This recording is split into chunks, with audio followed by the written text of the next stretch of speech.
The banks obviously rigged the rules to force everybody in crypto. And if the Clarity Act passes as it stands right now, every bank in America is going to be forced to adopt crypto, whether they like it or not. There's a specific detailed provision buried in the 257-page bill that makes the economics so lopsided that no bank on earth will be able to say no. Let me show you what's inside this bill.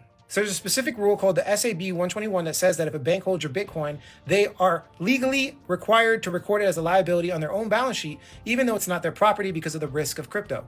That means that for every dollar of crypto they have custody, they have to set aside a massive regulatory capital. It made zero financial sense, and this is why JP Morgan, Bank of America, Goldman Sachs all stayed out. Believe it or not, they're still out of crypto. They're not fully in crypto right now. So we have the crypto companies like Coinbase, BitGo, Fireblocks building the entire custody industry because banks literally cannot afford to compete because of the regulatory compliance. Now, here's what the actual Clarity Act as it stands right now says. Section 310, and I'm reading this directly from the bill, says the SEC and federal banking agencies may not require a depository institution, national bank, federal credit union, trust company, broker, or dealer to include assets held in custody as a liability on the financial statement or balance sheet of the entity, including digital commodity or permitted to payment stablecoin custody. It also says they cannot force banks to hold regulatory capital against assets in custody except as necessary to mitigate against operational risk. Basically, the banks can custody or hold the crypto for 90% cheaper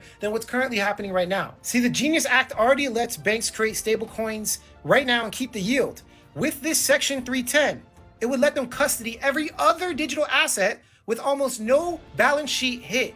They're making it economically irrational for banks not to adopt crypto. Now, if you combine that with Section 309, which was meant to protect all builders, developers, validators, node operators, and wallet creators, they're basically all fully exempt from securities regulation under this bill because it basically says the individual has the right to self-custody your own crypto.